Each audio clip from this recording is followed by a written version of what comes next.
Assalamualaikum warahmatullahi wabarakatuh. Selamat sore, salam sejahtera buat kita semua.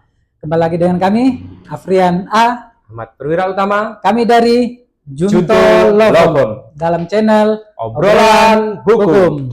Oke. Baik Mas Ahmad, pada kesempatan hari ini kita hadir di tengah teman-teman semua dalam keadaan alhamdulillah pada sehat semua. Alhamdulillah. Di video sebelumnya kita membahas terkait syarat perjanjian itu apakah sah tanpa bermaterai atau tidak. Nah, dari syarat sah suatu perjanjian, maka pentingnya kita membahas juga terkait syarat pembatalan dari suatu perjanjian tersebut.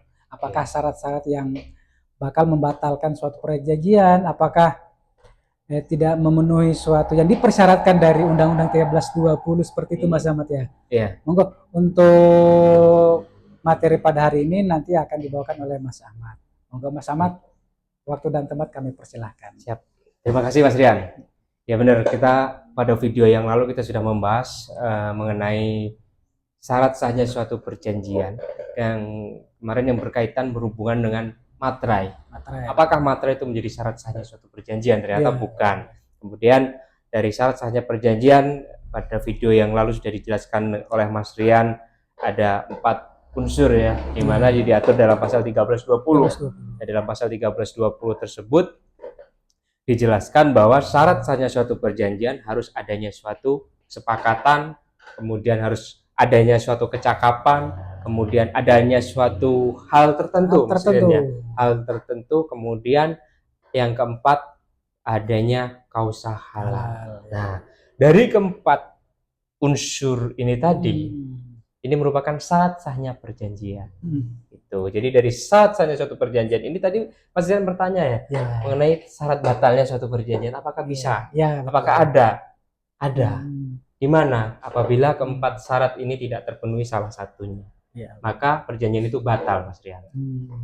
Berarti dalam hal ini masih dalam koridor pada pasal 1320 KW Perdata, Mas Ahmad. Betul, Mas Rian. Nah, situ kemarin memang dijelaskan bahwa syarat sahnya suatu perjanjian kan terdapat 4 unsur atau 4 syarat sahnya ya. Dari yang pertama itu syarat subjektif dengan syarat objektif. Betul. Nah, dari unsur ini Mas Ahmad, jadi apakah yang menjadi kualifikasi atau yang membuat perjanjian itu menjadi batal dari kedua unsur ini, subjektif sama objektif? Siap Mas Rian, terima kasih Mas Rian. Jadi dari 4 unsur tersebut dibedakan menjadi dua, yaitu syarat subjektif dan syarat objektif. Nah, apa yang dimaksud dengan syarat subjektif? Syarat subjektif itu yang berkaitan dengan subjektivitas, jadi kesepakatan para pihak dan kecakapan para pihak. Kemudian kalau objektif itu berkaitan dengan objek perjanjian itu tadi, isi dari suatu perjanjian. Nah, di sini ada 2 konsekuensi, Mas Rian. Gitu ya. Apabila tidak dipenuhinya syarat subjektif suatu perjanjian, maka perjanjian itu dapat dibatalkan.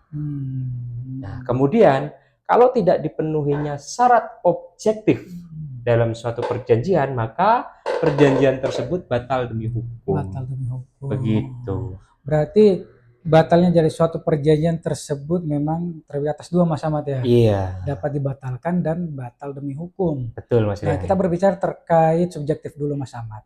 Situ kan dijelaskan bahwa dapat dibatalkan. Nah, konteks dari frasa atau kalimat dari kata dari dapat itu kan menjadi multitafsir, Mas Ahmad. Iya. Nah, mungkin Mas Ahmad bisa jelaskan makna dari dapat dibatalkan. Apakah cukup para pihak membatalkan ke pengadilan batal atau semisal tidak terpenuhi unsur-unsur tersebut tapi para pihak sepakat, apakah itu konsekuensinya tetap jalan terus perjanjian tersebut? Maksudnya sah menurut hukum, gimana Mas Ahmad? Jadi gini, dapat dibatalkan, sehingga kata dapat dibatalkan apabila tidak dibatalkan maka menjadi tidak batal. Dapat itu kan sesuatu yang dapat dilakukan.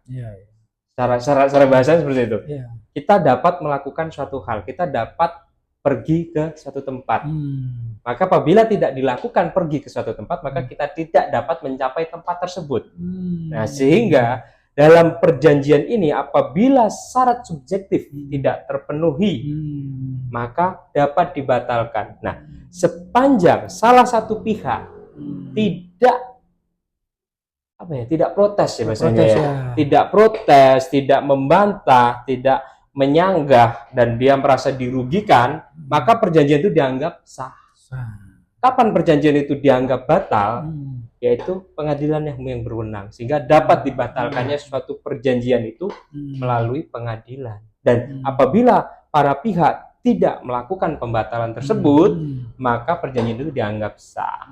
Nah, lalu di sini yang masuk dalam kategori tidak dapat dibatalkan tersebut ada, yaitu terkait dengan adanya kesepakatan ya. Kemudian adanya kecakapan. Jadi suatu contoh begini, apabila ini cakapan dulu ya, cakapan membuat suatu perjanjian, namun salah satu pihak itu kelihatan sudah dewasa ya, kelihatannya, namun ternyata masih anak-anak, secara usia masih belum dewasa. Nah, itu dianggap sah sepanjang yang satu merasa ya wis, gak apa-apa gitu. Tapi kalau diajukan pengadilan kan merasa dirugikan karena dianggap belum cakap, maka perjanjian itu batal demi hukum. Seperti itu. Baik, berarti dalam hal ini dari kata dapat itu bahasa sederhananya berarti terserah dari para pihak ya. Apakah dipermasalahkan, disengketakan atau tidak. Jadi tergantung dari keinginan atau kesepakatan lah bahasanya dari para pihak ya. Baik. Jadi yang mungkin tambahan Mas Ahmad ya, untuk semisal dalam suatu perjanjian itu ternyata memang dalam proses tanda tangan perjanjian memang kelihatan seperti kayak dewasa ya, ternyata masih di bawah umur. Nah, mungkin tambahan Mas Ahmad, kalau ketahuan di suatu saat kemudian, apakah membutuhkan perwalian dari orang tua? Pengetahuan suatu berikutnya? Iya. Ya, karena masih di bawah umur. Baik. Maka harus diwali oleh orang yang terdekat. Kalau masih ada orang tua, sehingga nanti ada permohonan perwalian ke pengadilan, sehingga si anak ini melakukan perbuatan hukum harus diwakilkan oleh orang yang lebih dewasa, yaitu diambil orang yang garis terdekat. Contohnya ini ada waris nih, anak ini masih anak-anak, mau melakukan jual beli transaksi waris nggak bisa, dia nggak bisa membuat suatu perjanjian PPJP maupun tanda tangan AJB, nggak bisa. Maka harus diwali oleh orang tuanya atau saudara terdekat. Berarti perjanjian tersebut diadendum ya? Atau dibiarkan begitu saja? Cukup melampirkan surat keterangan perwalian dari pengadilan? Atau? Itu sebenarnya gini, kalau itu menjadi kurang tepat juga, karena perwalian itu adanya harusnya sebelumnya. Begitu dia tanda tangan, dan habis itu dimunculkan suatu perwalian, yang pertama sudah tidak sah, Mas. Sehingga tetap harus di awal dibikinkan perwalian, baru bertindak untuk dan atas nama anak si A berdasarkan berdasarkan putusan pengadilan nomor sekian, permohonan perwalian di mana, pengadilan apa, seperti itu. Baik, berarti terkait unsur subjektif memang di sini para pihak harus memperhatikan hal-hal itu ya. Jangan sampai kecolongan terkait usia sama kecakapan. Memang kelihatannya tua tapi sebenarnya masih di bawah umur. Nah, semisal juga dalam hal ini kelihatan secara fisik mental baik-baik saja, ternyata di kemudian hari ketahuan bahwa pihak tersebut, mohon maaf, ODGJ, ternyatanya seperti itu. Baik, terkait subjektif mungkin udah cukup Mas Ahmad ya? Masih ada tambahan. Masih ada tambahan. Jadi dalam subjektif itu tidak semata-mata terkait dengan kecakapan. Ada hal lain, yaitu terkait dengan suatu kesepakatan tadi.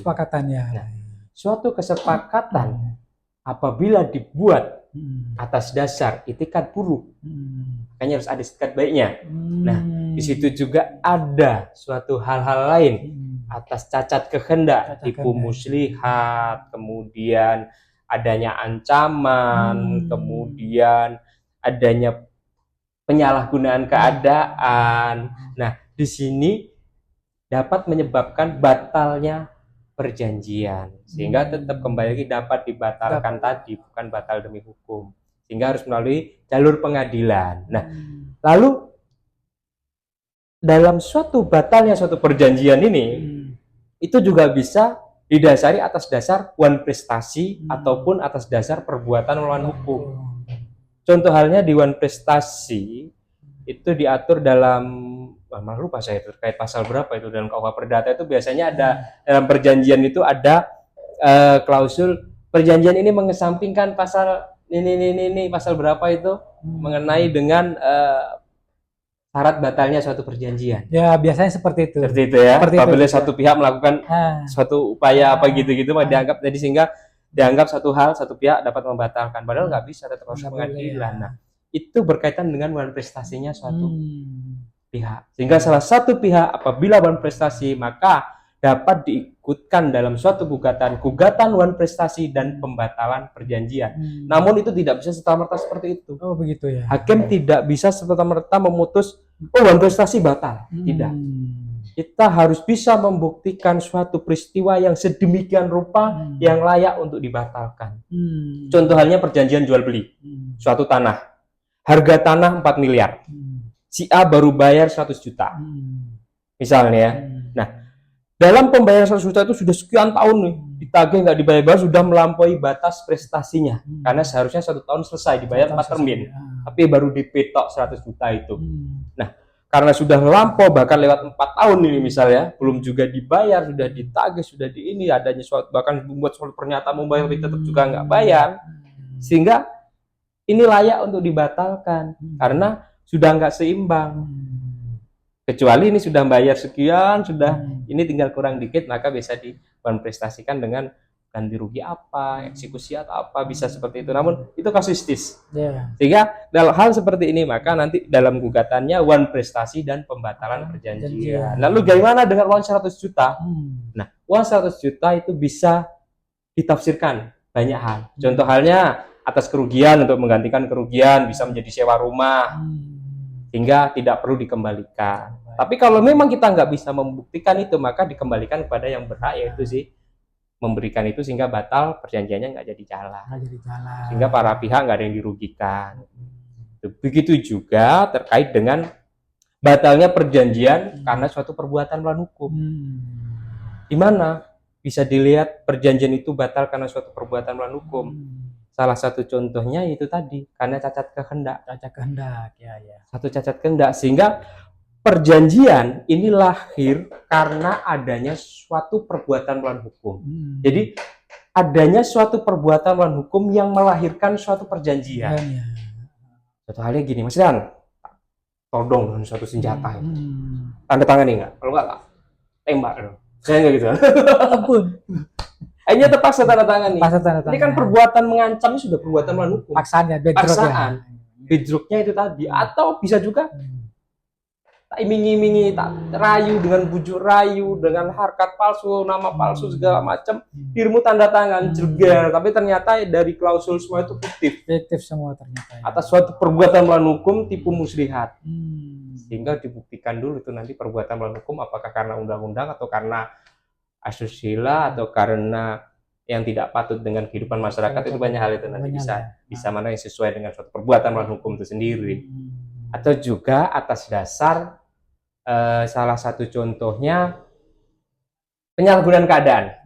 Itu juga bagian dari cacat kehendak sebelumnya, dan itu juga bisa dikategorikan suatu perbuatan melawan hukum sepanjang terpenuhi unsur-unsur pasal terkait dengan perbuatan melawan hukum.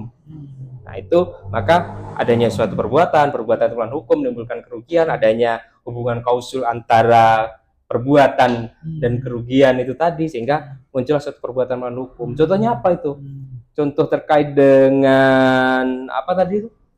Penyalahgunaan keadaan ya. Penyalahgunaan keadaan itu yang berkaitan dengan penyalahgunaan salah satu gini.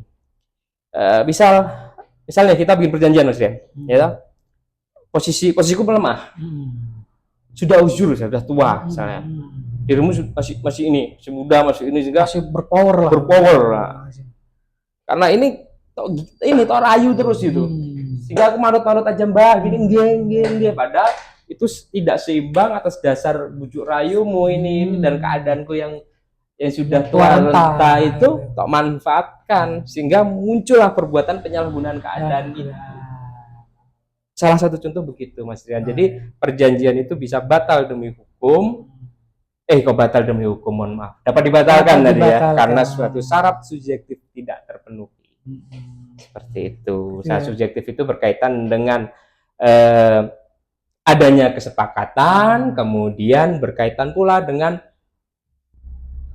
kecakapan para pihak.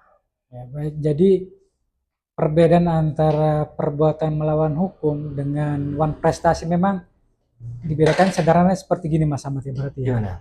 Jadi perbuatan melawan hukum itu lahir sebelum perjanjian ada dan menimbulkan atau menciptakan suatu perjanjian. Sedangkan wan prestasi itu adanya setelah perjanjian dilakukan. Seperti itu bukan sederhananya Mas? Kurang lebihnya seperti itu Marian. Namun gini, kalau wan prestasi itu selalu lahir dari suatu perjanjian. Dari suatu perjanjian. Jadi adanya wan prestasi pasti adanya suatu perjanjian. Berbeda dengan perbuatan melawan hukum. Namun menjadi kurang tepat juga kalau perbuatan hukum itu lahir sebelum suatu perjanjian atau apa itu menjadi seolah-olah adanya perbuatan hukum nanti adanya perjanjian. Nggak begitu juga, karena perbuatan melawan hukum dan wan prestasi itu berdiri sendiri. Dan perbuatan melawan hukum tidak ada kaitannya dengan suatu perjanjian. Suatu kontrak, suatu perjanjian tidak ada, karena perbuatan melawan hukum itu bisa lahir karena suatu perjanjian, ya benar. Adanya suatu perjanjian yang dijanjikan gini-gini, namun satu A tidak melakukan prestasinya, maka nggak prestasi. Tapi dari suatu perjanjian melakukan perbuatan yang melampaui batas di luar dari perjanjian yang itu dalam kategori perbuatan melawan hukum, itu juga bagian dari perbuatan melawan hukum. Atau itu tadi suatu perjanjian yang lahir karena suatu perbuatan melawan hukum. Maka perbuatan melawan hukum itu berkaitan dengan perjanjian. Namun perbuatan melawan hukum itu juga bisa berdiri sendiri tanpa perjanjian. Suatu perbuatan tipu muslihat, melanggar kepatutan di masyarakat, melanggar asusila, melanggar undang-undang, itu bagian dari perbuatan melawan hukum juga. Tanpa harus keterkaitan dengan perjanjian. Nah, ini karena kita dalam hal ini sesi diskusi kita hari ini berkaitan dengan perjanjian, maka perjanjian itu ternyata bisa melahirkan perbuatan melawan hukum atau lahir dari suatu perbuatan melawan hukum. Seperti itu. Ya, menarik. Jadi ini penjelasan tadi yang terkait subjek. Adapun penjelasan yang berikutnya yaitu terkait objek Mas Ahmad ya. Objek ya. Berarti yang subjek udah cukup ya? Sudah cukup. Sudah cukup, berarti objek. Berarti kalau objek itu batal demi hukum. Nah, di sini menarik nih Mas Ahmad.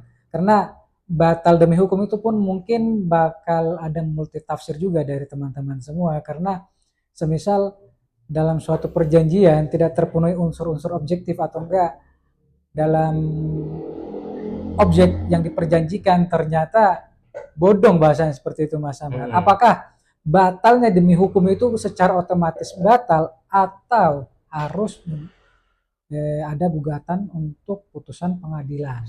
Monggo Mas Ahmad. Jadi gini, syarat objektif itu berkaitan dengan batal demi hukum. Yang namanya batal demi hukum secara otomatis perjanjian itu batal. Perjanjian itu dianggap tidak ada. Perjanjian itu dianggap tidak sah. Biarpun ada perjanjian oret-oretan itu sudah dianggap tidak ada. Berbeda dengan dapat dibatalkan, karena dapat dibatalkan berarti dia ada, namun ada kecacatan-kecacatan yang dapat dibatalkan melalui suatu pengadilan. Bedanya di sini Mas Rian. Batal demi hukum itu berkaitan dengan syarat objektif. Nah, syarat objektif itu apa aja? Kita kesana dulu. Itu berkaitan dengan suatu hal tertentu dan berkaitan pula dengan kausa halal. Suatu hal tertentu itu berkaitan dengan objek perjanjian, isi perjanjian. Ya mungkin itu jenis atau kualifikasi objek perjanjian ya, jenis-jenisnya seperti apa? Seperti apa perjanjian, apa yang dijanjikan, objek apa yang dijanjikan. Nah, itu apabila tidak ada, maka perjanjian itu dianggap juga tidak ada. Begitu juga berkaitan dengan kausa halal. Kausa halal itu apa contohnya? Kita membuat suatu perjanjian yang melanggar undang-undang. Salah satu contoh gini, kita bisnis narkotika misalnya, narkoba kita, jual beli kita. Kita perjanjikan di situ, bagi hasil. Menjadi sengketa nih, gugat menggugat. Maka otomatis perjanjian itu nggak sah, batal demi hukum. Nah, kemudian juga bisa yang melanggar undang-undang, contohnya perjudian. Dibuat suatu perjanjian kesepakatan juga batal demi hukum karena melanggar undang-undang, dilarang di negara kita, tidak boleh. Jualan organ tubuh juga tidak boleh. Seperti jual itu. barang Korupsi, curian ya juga. barang-barang curian juga nggak boleh. Terus korupsi nih, Harusnya. wah itu banyak dibagi hasil berdasarkan perjanjian buat menggugat masuk penjara semua malah kita nanti kan Ya, lucu. ketahuan pidananya. Lucu juga ya, korupsi dijadi bahan perjanjian gitu ya. Iya, sehingga itu menjadi kausa halal yang dilarang. Malah kita nanti berjamaah kita masuk. Misal ada yang melakukan seperti itu sama masuk tinggal dimasukkan aja nih. Semua Kan masuk. terbukti itu. Nah, di sini ada perbedaan mengenai batal demi hukum dan dapat dibatalkan. Apabila berkaitan dengan batal demi hukum, salah satu pihak tidak mengajukan ke pengadilan, misal gugatan hanya one prestasi aja, maka hakim tidak berhak untuk memutuskan batalnya suatu perjanjian. Walaupun hakim menemukan syarat batalnya terpenuhi. Tapi kalau para pihak tidak memintakan kepada hakim dalam gugatannya, hakim tidak bisa memutus batal suatu perjanjian. Beda halnya dengan dapat dibatalkan, tidak dapat dibatalkan tadi ya. Beda halnya dengan batal demi hukum. Karena itu sudah otomatis batal, maka hukumnya wajib apabila majelis hakim menemukan syarat batal itu. Ternyata gini besar batal tanpa dimintakan satu pihak, hakim wajib berhak untuk memutus perjanjian itu batal demi hukum walaupun tidak dimintakan dalam suatu perjanjian. Mohon maaf, tidak dalam suatu gugatan. Gugatan. Jadi menarik Mas Ahmad ya, ini memang terkait perjanjian memang kan sangat luas kalau dibahas sebenarnya. Iya, sangat luas. Sangat luas sebenarnya, karena ada pun juga perjanjian, apa itu perjanjian, terus perjanjian juga kan ada juga yang namanya perikatan. Ya. Nanti juga surat kuasa Mas Ahmad ya. Terus ada juga perjanjian sepihak. Ya. Jadi mungkin kita akan bahas di video-video selanjutnya terkait apa itu surat kuasa, apa itu surat perjanjian sepihak, apa perbedaan antara perikatan dan perjanjian. Itu ada hal yang memang berbeda ya Mas Rian ya, di mana perjanjian itu yang lahir karena para pihak, ada juga yang lahir karena undang-undang. Nah itu banyak hal nanti yang bisa kita bahas mengenai perjanjian Mas Rian. Oke. Jadi gimana Mas Ahmad untuk pembahasan kali ini, cukup atau ada tambahan? Cukup Mas Rian, sekiranya cukup. Oke, buat teman-teman semua yang ingin berkomentar, monggo silakan komentar di bawah. Dan adapun teman-teman yang ingin menambahkan, semisal dari penjelasan kami masih ada kekurangan atau masih ada yang salah, monggo dikoreksi. Nanti kita diskusi di kolom-kolom komentar. Itu pun semisal dalam komentarnya mungkin tidak cukup, nanti kita akan bahas di video selanjutnya. Seperti Mas Ahmad ya. Oke. Baik. Cukup sekian, burung kutilang, burung cendrawasih. Cukup sekian dan terima kasih. Kami dari Junto Lovem.